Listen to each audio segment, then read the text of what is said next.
Halo adik-adik, selamat hari Minggu semuanya. Kiranya kasih dan damai sejahtera dari Tuhan kita Yesus Kristus selalu menyertai adik-adik semuanya hari ini dan seterusnya. Nah, kembali lagi melalui video ini, Koko mau mengajak kita semua untuk kembali bersekolah minggu. Adik-adik, meskipun kita bersekolah minggu hanya melalui video-video yang kita ikuti setiap minggunya, percayalah bahwa video-video yang kita ikuti itu adalah anugerah Tuhan agar adik-adik dapat tetap terus mengenal Tuhan setiap minggunya. Oke, sekarang Koko mengajak kita semua untuk menyiapkan hati kita untuk memulai sekolah minggu kita pada hari ini. Mari Koko mengajak kita semua untuk bersatu di dalam doa. Tuhan Yesus yang baik, kami mengucap syukur atas kebaikan yang telah Engkau berikan bagi kami semua. Terima kasih juga karena kami masih dapat bersekolah minggu pada hari ini. Tolong dan pimpin kami ya Tuhan, agar kami dapat mengikuti sekolah minggu pada hari ini dengan baik, dari awal hingga akhirnya. Tolong kami ya Tuhan, agar kami dapat mengenal-Mu lebih dalam lagi. Hanya di dalam nama-Mu, Tuhan Yesus Kristus, kami berdoa. Amin. Tuhan kita Yesus Kristus adalah Tuhan yang sangat mengasihi kita anak-anaknya. Bahkan tidak hanya kita manusia, Tuhan pun juga mengasihi seluruh ciptaannya. Ya, baik burung-burung, baik ikan-ikan, baik hewan-hewan, dan bahkan tumbuh-tumbuhan. Tuhan mengasihi semua ciptaannya. Mari adik-adik dengan penuh ucapan rasa syukur atas kasih Tuhan, kita mulai ibadah ini dengan menyanyikan pujian burung pipit yang kecil.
Baik adik-adik, sebentar lagi kita akan mendengarkan firman Tuhan.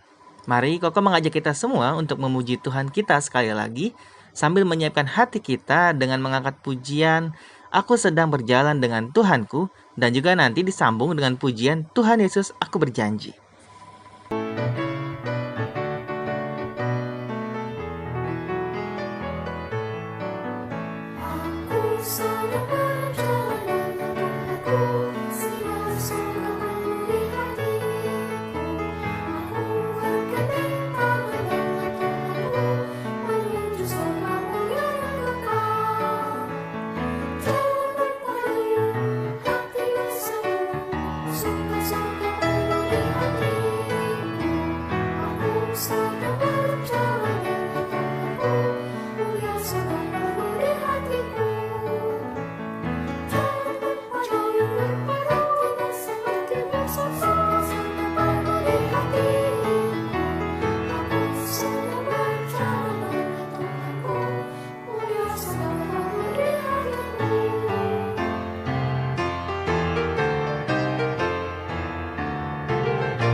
Mari adik-adik, Koko mengajak kita semua untuk bersatu di dalam doa. Ya Tuhan kami Yesus Kristus yang baik, Tuhan yang penuh kasih dan maha kuasa, saat ini ya Tuhan kami ingin mendengarkan firman Tuhan.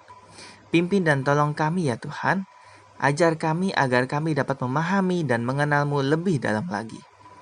Berbicaralah kepada kami ya Tuhan, dalam nama Tuhan Yesus Kristus kami berdoa. Amin. Adik-adik, pernahkah kalian melihat rumah yang tidak ada pagar atau temboknya? Nah, kalau misalkan kalian diminta untuk tinggal di rumah yang tidak ada pagar atau temboknya, kira-kira apakah kalian bersedia? Koko yakin kita semua pasti tidak mau ya harus tinggal di rumah yang tidak ada pagar dan temboknya. Pasti karena kita bakal merasa tidak aman, tidak nyaman tinggal di rumah yang seperti itu, bukan? Nah, minggu lalu kalau adik-adik masih ingat, kita belajar firman Tuhan dari kisah Nehemia, di mana pada saat itu ia mendengar kabar tentang kota Yerusalem dari saudaranya Hanani yang mengatakan bahwa tembok dan gerbang kotanya sudah hancur. Dan setiap saudara-saudaranya yang tinggal di kota Yerusalem hidup di dalam kesukaran yang besar. Mendengar hal tersebut, Nehemia berkabung. Dan bahkan Nehemia pun berpuasa. Dan setelah itu, Nehemia pun berdoa kepada Tuhan agar kiranya Tuhan mau menolong setiap saudara-saudaranya yang ada di kota Yerusalem. Nah, firman Tuhan hari ini terambil dari Nehemia 2 ayatnya yang ke-1 sampai ke-10. Lembaga Alkitab Indonesia memberikan judul Nehemia diutus ke Yerusalem.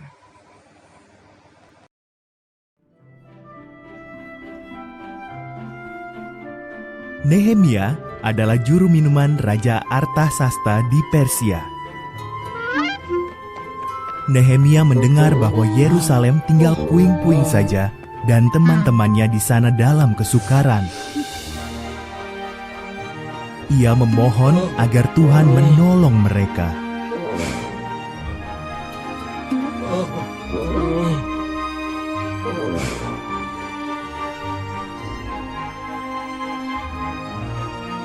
Tuhan membuat Nehemia berani berbicara kepada Raja Artasasta.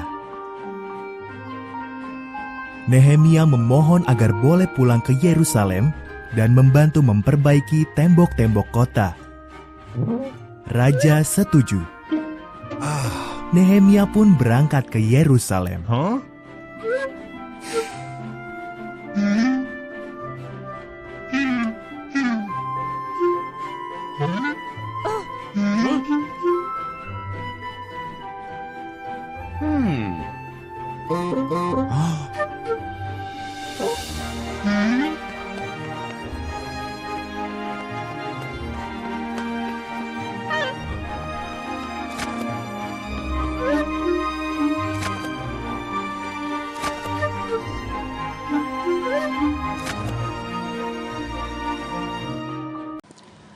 Firman Tuhan minggu lalu ketika Nehemia mendengar kabar tentang kota Yerusalem dari saudaranya Hanani, itu terjadi pada bulan Kisleu.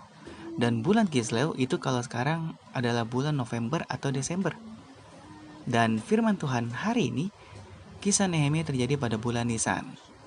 Sekarang itu kalau bulan Nisan adalah bulan Maret atau April. Jadi kira-kira beberapa bulan lamanya Nehemia sudah mempersiapkan diri untuk diutus oleh Tuhan.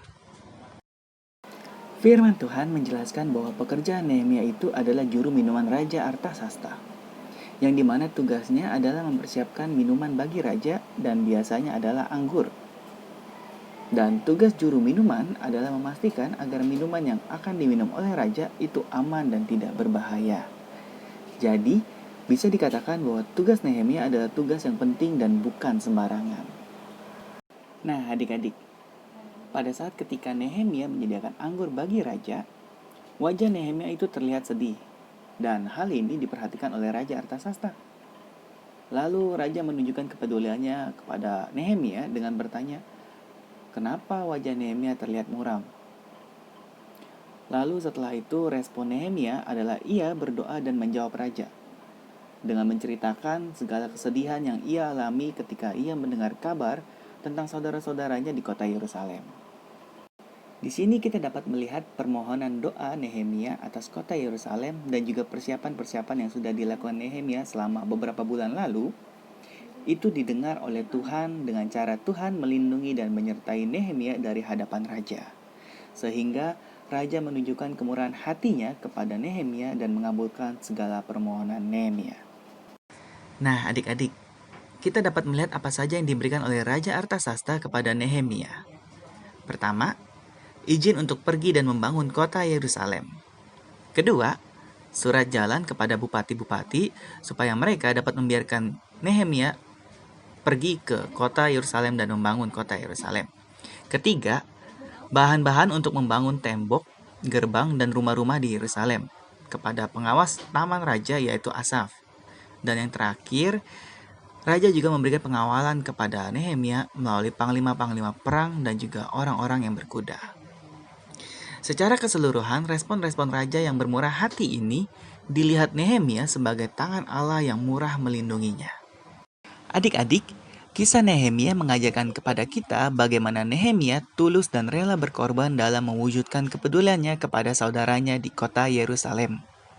Nehemia tidak mementingkan kepentingannya sendiri dengan tetap menikmati segala kenyamanan yang ia punya di Puri Susan.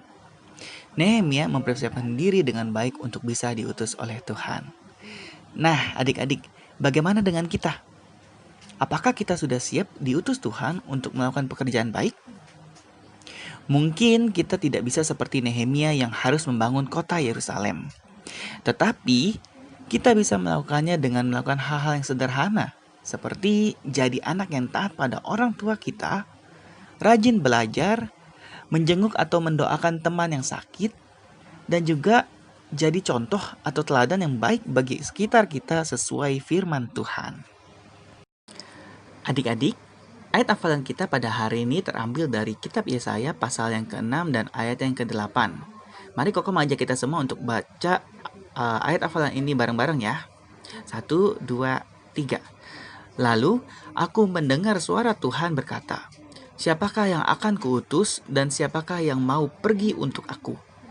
Maka sahutku, "Ini aku, utuslah aku." Nah adik-adik, setelah menghafal ayat hafalan kita pada hari ini, jangan lupa ya nanti kirim buktinya ke guru sekolah minggu kita masing-masing. Nah adik-adik, kita sudah sampai di akhir ibadah sekolah minggu kita pada hari ini. Namun jangan lupa ya, minggu depan kalian juga harus tetap ikut ibadah online dari video-video yang dikasih oleh Cici Koko kalian. Nah, sebagai lagu tekad, Koko mengajak kita semua untuk menyanyikan satu buah lagu yang berjudul Tiap Langkahku. Biarlah kita dapat terus meyakini bahwa Tuhan selalu menyertai langkah kita kemanapun Ia mengutus kita.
Mari adik-adik kita tutup ibadah sekolah minggu kita pada hari ini di dalam doa yang akan dibawakan oleh Cici Karen.